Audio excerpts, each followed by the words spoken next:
പിതാവിന്റെയും പുത്രന്റെയും പരിശുദ്ധാത്മാവിന്റെയും നാമത്തിൽ ആമേൻ. ഈശോയിൽ സ്നേഹം നിറഞ്ഞവരെ, ശ്ലീഹാകാലത്തിന്റെ 6-ാമത്തെ ആഴ്ചയിലെ തിങ്കളാഴ്ച ദിവസമാണ് ഇന്ന്. ലൂക്കായുടെ സുവിശേഷം 6-ാം അധ്യായം 12 മുതൽ 19 വരെയുള്ള വാക്യങ്ങളാണ്.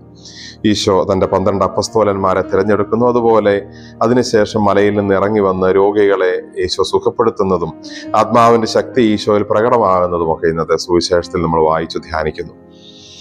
ഈശോ അപ്പസ്തോലന്മാരെ തിരഞ്ഞെടുക്കുന്നതിനെ കുറിച്ച് നമുക്ക് പ്രാർത്ഥനാപൂർവ്വം ചിന്തിക്കാം. തിരുവചനം പറയുന്നത് പോലെ ഈശോ ഒരു രാത്രി മുഴുവൻ പ്രാർത്ഥനയിൽ ഒരു മലയിൽ പിതാവിനോടൊപ്പം ചെലവഴിച്ചതിന് ശേഷം താഴേക്ക് ഇറങ്ങി വന്ന് തന്റെ ശിഷ്യന്മാരുടെ കൂട്ടത്തിൽ നിന്ന് 12 അപ്പസ്തോലന്മാരെ തിരഞ്ഞെടുക്കുന്നു. പ്രാർത്ഥനയ്ക്ക് ശേഷം ഒരു തിരഞ്ഞെടുപ്പ് നടത്തുന്ന ഈശോയെ നമ്മൾ കാണുന്നു. നമുക്കുള്ള വലിയ സന്ദേശം ഇതാണ്: ജീവിതത്തിന്റെ എല്ലാ വലിയ തിരഞ്ഞെടുപ്പുകൾക്ക് മുമ്പും, എല്ലാ ചെറിയ തിരഞ്ഞെടുപ്പുകൾക്ക് മുമ്പ് പോലും നമുക്ക് പ്രാർത്ഥിക്കാനും ദൈവത്തോട് ആലോചന ചോദിക്കാനും സാധിക്കണം. അപ്രകാരം പ്രാർത്ഥിച്ച് പുതിയൊരു മനസ്സുമായി ഇറങ്ങി വരുന്ന ഈശോ അവർക്ക് പുതിയ പേരുകൾ നൽകുന്നു എന്ന് സുവിശേഷം പറയുന്നു. അവരെല്ലാവരെയും ഈശോ പുതിയൊരു രീതിയിൽ കാണുന്നു. അപ്പസ്തോലന്മാർ, അതുവരെ ശിഷ്യന്മാരായിരുന്നവരെ പുതിയൊരു രീതിയിൽ കാണാൻ, പുതിയ പേരുകൾ ഇട്ട് വിളിക്കാൻ ഈശോയെ സഹായിച്ചത് ഈശോ പിതാവിനോടൊപ്പം പ്രാർത്ഥനയിൽ ചെലവഴിച്ച ആ രാത്രിയുടെ മണിക്കൂറുകളാണ്. ഈശോ ശിമയോന് പുതിയ പേര് കൊടുക്കുന്നു, പത്രോസ്. അതുപോലെ മറ്റ് ശിഷ്യന്മാർക്കുമൊക്കെ അവരുടെ സ്വഭാവത്തിനും പ്രകൃതിക്കുമൊക്കെ അനുസരിച്ച് അവരെ പല രീതിയിൽ ഈശോയ്ക്ക് വിളിക്കാൻ സാധിക്കുന്നു, അല്ലെങ്കിൽ പുതിയ പേരുകൾ അവർക്ക് നൽകുന്നു. ഇവരെല്ലാവരെയും, ഈ 12 പേരെയും ഈശോ അപ്പസ്തോലന്മാർ എന്ന് വിളിക്കുന്നു. പുതിയ രീതിയിൽ അവരെ കാണുന്നു. വലിയൊരാൾക്കൂട്ടത്തിനിടയിൽ നിന്ന് തനിക്ക് വേണ്ടവരെ കൃത്യമായി തിരഞ്ഞെടുക്കാൻ സാധിച്ചതും ഈശോയ്ക്ക് ആ ഒരു പ്രാർത്ഥനയുടെ പിൻബലമുള്ളതുകൊണ്ടാണ്. പ്രാർത്ഥന സത്യത്തിൽ മാറ്റിയത് ആ ശിഷ്യരെ ആയിരുന്നില്ല, ഈശോയെ തന്നെയായിരുന്നു.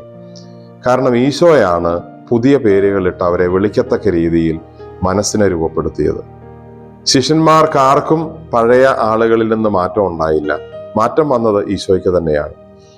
ഈശോ രൂപാന്തരപ്പെടുന്നതുമായി ബന്ധപ്പെട്ട് മത്തായി സുവിശേഷം 17-ാം അധ്യായത്തിൽ നമ്മൾ വായിക്കുമ്പോൾ, പ്രാർത്ഥിച്ചുകൊണ്ടിരിക്കുമ്പോൾ അവന്റെ മുഖഭാവം മാറി എന്ന് സുവിശേഷത്തിൽ പറയുന്നു. ലൂക്കാ സുവിശേഷം അത് പ്രത്യേകമായി എടുത്തു പറയുന്നു.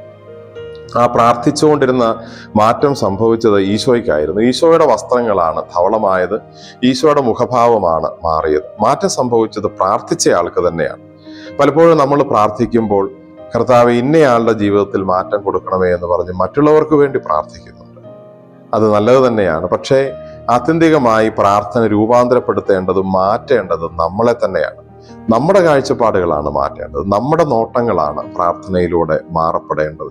ഇപ്പൊ നമുക്ക് മറ്റുള്ളവരെ പുതിയ ആളുകളായി കാണാൻ, പുതിയ രീതിയിൽ കാണാൻ, പുതിയ ഭാവങ്ങളിൽ കാണാൻ നമുക്ക് സാധിക്കും. നമ്മൾ പ്രാർത്ഥിക്കുന്നത് നമ്മൾക്ക് മാറ്റം ഉണ്ടാകുന്നതിന് വേണ്ടിയിട്ടുള്ള അനുഗ്രഹത്തിനാണോ, അതെയോ മറ്റുള്ളവർക്ക് മാറ്റം കൊടുത്ത് അവരാണ് ശരിയാകേണ്ടതെന്ന ചിന്തയോടെയാണ്? നമുക്ക് പ്രാർത്ഥിക്കാം. കർത്താവായ ഈശോയെ, ഞങ്ങൾ അങ്ങേ ആരാധിക്കുന്നു, സ്തുതിക്കുന്നു, നന്ദി പറയുന്നു. രൂപാന്തരപ്പെടുത്തുന്ന പ്രാർത്ഥനയെ ഞങ്ങളിവിടെ കാണുന്നു. ഈശോ പ്രാർത്ഥിച്ചപ്പോൾ ആ മാറ്റം വന്നത്, പുതിയ രീതിയിൽ കാണാൻ സാധിച്ചത് ഈശോയ്ക്ക് തന്നെയായിരുന്നു. ശിഷ്യന്മാർ ഈശോയെ പുതിയ രീതിയിൽ കാണുകയായിരുന്നില്ല, ഈശോ ശിഷ്യന്മാരെ പുതിയ രീതിയിൽ, പുതിയ ഭാവത്തിൽ, പുതിയ ആ ഒരു രൂപത്തിൽ കാണുകയായിരുന്നു. അപ്പസ്തോലന്മാരായി പിന്നീട് അവരെന്താണോ ചെയ്യേണ്ടിയിരുന്നത്, അപ്പസ്തോലൻ എന്ന വാക്കിന്റെ അർത്ഥം അയക്കപ്പെട്ടവൻ, അയക്കപ്പെടാനുള്ളവരെന്ന രീതിയിൽ ഇപ്പോൾ തന്നെ അവരെ കാണാനും 3 വർഷം ആ രീതിയിൽ കൂടെ കൊണ്ട് നടക്കാനുമൊക്കെ ഈശോയ്ക്ക് പ്രാപ്തി കൊടുത്തത് ആ പ്രാർത്ഥനയായിരുന്നു.